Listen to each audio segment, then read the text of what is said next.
जी अस्सलाम वालेकुम जी। आज हम अपने नाइन्थ क्लास चैप्टर 1 का लेक्चर नंबर 2 स्टार्ट करने जा रहे हैं। आज का जो हमारा टॉपिक है वो है ब्रांचेस ऑफ केमिस्ट्री।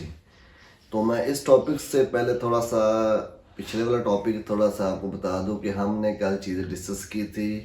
केमिस्ट्री क्या होती है, साइंस क्या होता है, मैटर क्या होता है। हमने चीज़ें ये डिस्कस की थी कि साइंस में हमने ऑब्जर्वेशन और हम चीज़ें डिस्कस करते हैं एक्सपेरिमेंट। केमिस्ट्री में जो हम चीज़ें स्टडी करते हैं वो है मैटर की प्रॉपर्टीज़ क्या होती है, उसकी कंपोजिशन क्या होती है और उसकी स्ट्रक्चर क्या होती है।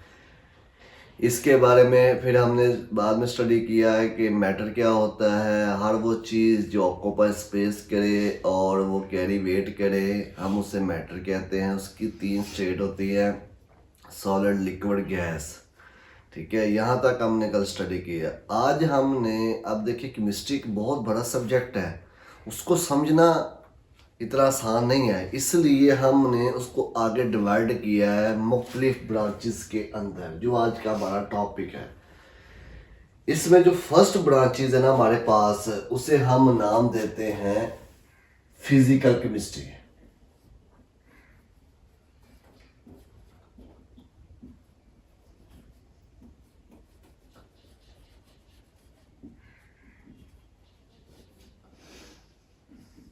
ये फर्स्ट ब्रांचेस है जो हमारे पास कौन सी है, फिजिकल केमिस्ट्री। अब इस फिजिकल केमिस्ट्री का लफ्ज ही से हमें पता चल रहा है, फिजिकल का मतलब है किसी भी फिजिकल स्टेट या उसकी फिजिकल प्रॉपर्टी से। हम ये भी कह सकते हैं फिजिकल स्टेट कह लें, ठीक है, या हम ये कह सकते हैं उसकी फिजिकल प्रॉपर्टीज कह सकते हैं।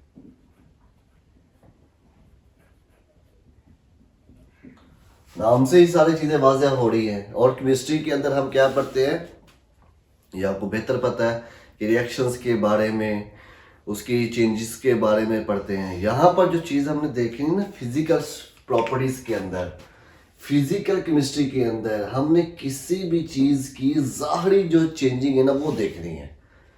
अगर मैं एग्जांपल दे रहा हूँ, जैसे हमारे पास आइस है। अब आइस क्या है हमारे पास, वो भी H2O है, लेकिन वो सॉलिड फॉर्म है।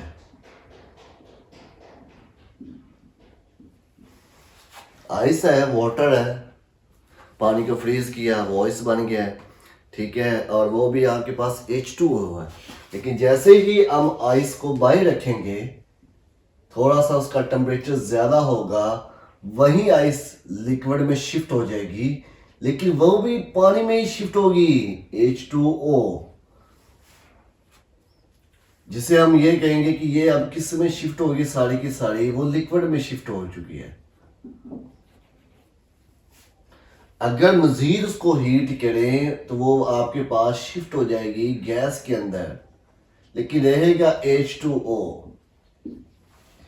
तो यहाँ पर मैं आपको ये समझाना चाह रहा हूँ मेन चीज़, कि जब भी आप फिजिकल चीज़ में स्टडी करेंगे, ओरिजिनल चीज़ वैसी की वैसी रहेगी। देखें, यहाँ पर हमने H2O की बात की, यहाँ पर भी H2O की बात की, यहाँ पर भी H2O की बात की। उसकी ओरिजिनल चीज़ चेंज नहीं हुई, वो वाटर के वाटर ही रहा है, H2O ही रहा है, लेकिन असल जो चीज़ चेंज हुई है वो है सॉलिड से लिक्विड और लिक्विड से फिर गैस। इसी तरह ये प्रोसेस उल्ट भी हो सकता है, हम गैस से लिक्विड में जा सकते हैं, लिक्विड से सॉलिड में भी जा सकते हैं।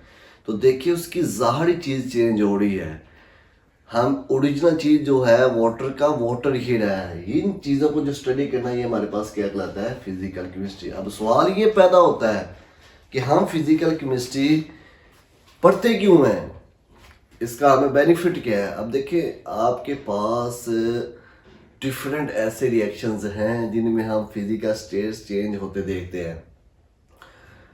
उनमें उनके ऊपर क्या क्या टेम्परेचर का इफेक्ट होता है। अगर हम कोई और केमिकल की बात करते हैं, वाटर की बात कर रहे हैं, उसके ऊपर टेम्परेचर का क्या इफेक्ट होगा, प्रेशर का क्या इफेक्ट होगा, वॉल्यूम का क्या इफेक्ट होगा।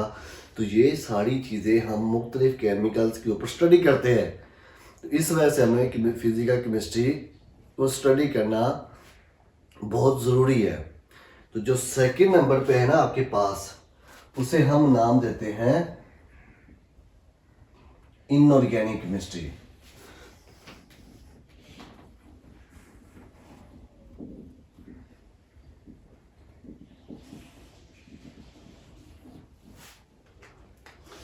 अब जो इनऑर्गेनिक केमिस्ट्री है ना, इनऑर्गेनिक केमिस्ट्री में हमने वो चीज़ें स्टडी करनी होती है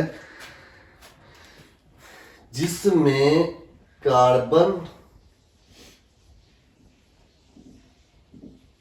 और हाइड्रोजन ना हो। ऐसी केमिस्ट्री जिसमें हमने कार्बन और हाइड्रोजन के कंपाउंड्स ना हो। अगर हो कार्बन और हाइड्रोजन तो बहुत ही कम क्वांटिटी के अंदर मौजूद हो, तो ऐसी केमिस्ट्री को हम क्या नाम देते हैं, इनऑर्गेनिक केमिस्ट्री। क्योंकि मैंने यहाँ पर क्रॉस का निशान ये शो कर रहा है कि ऐसे कंपाउंड जिनमें कार्बन और हाइड्रोजन या तो हो ना, अगर हो तो बहुत कम क्वांटिटी में हो, तो ऐसी केमिस्ट्री को हम जो स्टडी करते हैं ना, वो है इनऑर्गेनिक केमिस्ट्री के अंदर। अब इसका हमें बेनिफिट क्या होता है, इसको हम कहाँ पर स्टडी करते हैं, ये हमारे पास इसका स्कोप है। कहाँ पर स्टडी करते हैं, देखिए हमारे पास सिंपल सी बात है, जितने भी हम ज़मीन से मिनरल्स निकाल रहे होते हैं वहाँ पर इनऑर्गेनिक केमिस्ट्री अप्लाई होती है। वो साल्ट है, वो एसिड है, जितने भी आप मिनरल्स की बात करें, चाहे वो साल्ट की बात हम कर रहे हैं, अब ये भी मिनरल्स है, एसिड की बात कर रहे हैं, बेस की बात कर रहे हैं। देखिए हमारे पास जैसे NaCl है, HCl है, एसिड है, NaOH बेस है, ये सारे कंपाउंड हम स्टडी करते हैं इनऑर्गेनिक केमिस्ट्री में। सेकंड ये चीज़ है कि हमारे पास इनऑर्गेनिक केमिस्ट्री के अंदर जितना भी सीमेंट इंडस्ट्री, सारी की सारी सीमेंट इंडस्ट्री की हम बात करते हैं इसमें। अब सीमेंट इंडस्ट्री में कौन कौन सा केमिकल इस्तेमाल होता है, सीमेंट कैसे तैयार होता है, ये सारी की सारी स्टडी हम इनऑर्गेनिक केमिस्ट्री में करते हैं। हमें इसका बेनिफिट क्या है, जो इसका माहिर होगा वो सीमेंट इंडस्ट्री में भी जा सकते हैं। प्लस हमारे पास मेटलर्जी, ये बहुत इंपॉर्टेंट पॉइंट है। ये पेपर में एक अलग शॉर्ट भी आ जाता है कि व्हाट इज मेटलर्जी। मेटलर्जी का मतलब ये होता है एक्सट्रैक्शन ऑफ मेटल फ्रॉम ओर। अब इसके बारे में थोड़ा सा आपको बता दूं, जब हम ज़मीन से कोई भी मेटल निकाल रहे होते हैं ना, तो वो सिंपल हमारे पास प्योर फॉर्म में मेटल नहीं निकलती, उसके साथ और भी कंपाउंड अटैच होते हैं। सपोज अगर हमने कॉपर निकाल रहे हैं तो वो हमें कॉपर नहीं मिलेगी, वो कॉपर सल्फेट की फॉर्म में होगी या कॉपर पेराइड्स की फॉर्म में होगी। उससे उन कंपाउंड से कॉपर को, सिर्फ कॉपर को अलग करना, ये हमारे पास मेटलर्जी है। ये भी एक इंडस्ट्री है जहाँ पर ये सारा काम होता है, मेटल्स को अलग अलग करना। तो थर्ड नंबर पे जो हमारे पास आ जाती है ना, वो है हमारे पास ऑर्गेनिक केमिस्ट्री।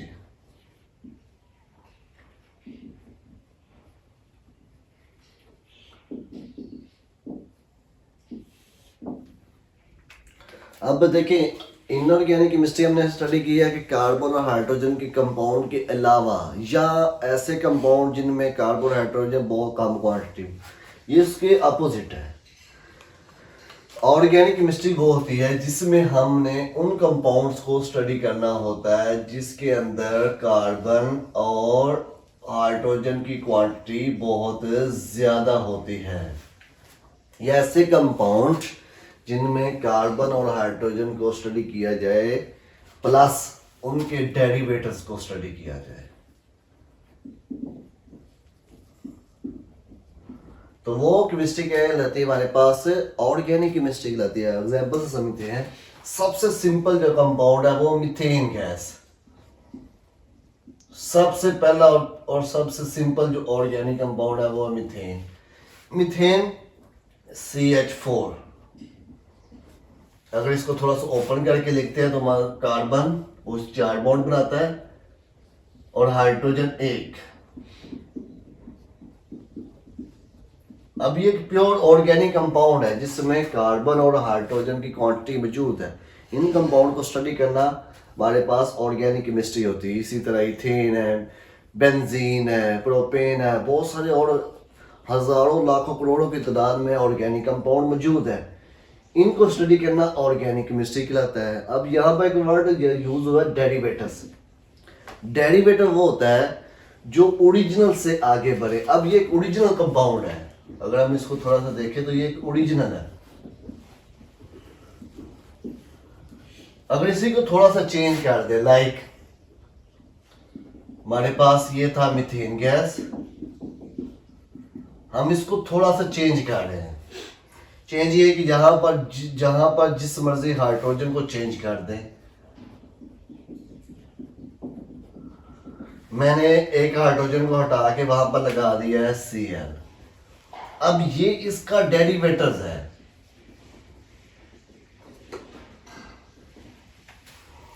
मैंने एक Cl हटाया, 2 भी लगा सकते हैं आप, 3 भी लगा सकते हैं आप, 4 भी लगा सकते हैं, चारों हाइड्रोजन हटा के। लेकिन ये वाला जितने भी आगे से कंपाउंड बनेंगे ये सारे के सारे इस ओरिजिनल कंपाउंड के डेरिवेटिव्स हैं। जो ओरिजिनल से आगे बढ़े उसे हम नाम देते हैं। इन कंपाउंड्स को स्टडी करना हमारे पास क्या कहलाता है, ऑर्गेनिक केमिस्ट्री। लेकिन हमें इसका फायदा क्या होता है, हम क्यों पढ़ रहे हैं? क्वेश्चन तो असल ये होता है कि हमारे पास हम इन कंपाउंड्स को पढ़ क्यों रहे हैं। ऑर्गेनिक केमिस्ट्री जो हम पढ़ते हैं वो सिर्फ इस वजह से पढ़ते हैं कि जितनी भी फार्मास्यूटिकल इंडस्ट्री है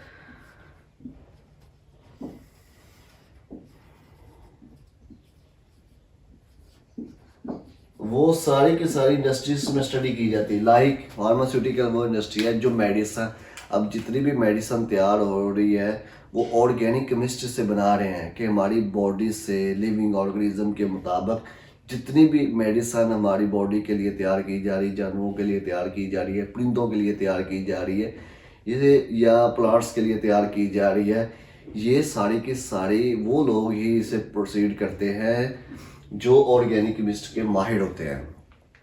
इसलिए हमें इसकी स्टडी करना बहुत ज़रूरी है। लास्ट जो इसके बाद जो चीज़ आती है 4th नंबर पे, उसे हम नाम देते हैं इन्वायरमेंटल केमिस्ट्री।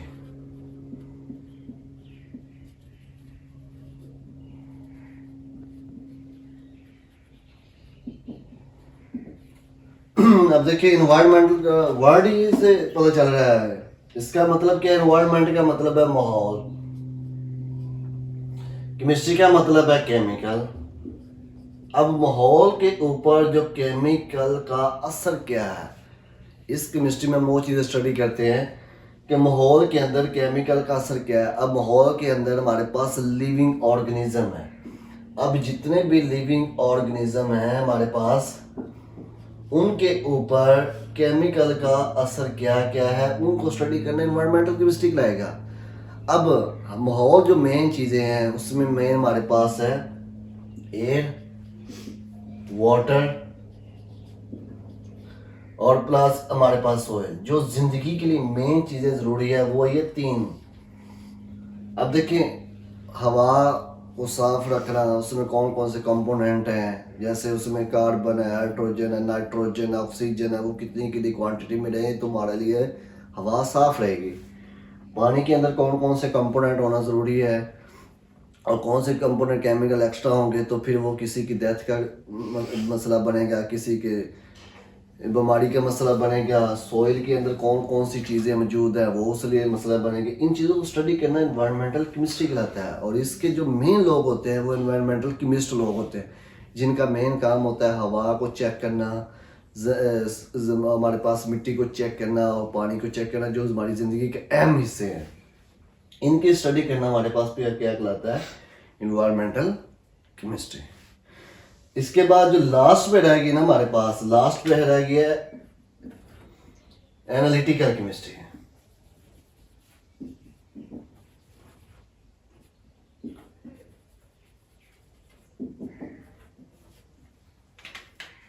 अब एनालिटिकल केमिस्ट्री में हम किसी भी चीज का एनालिसिस करते हैं।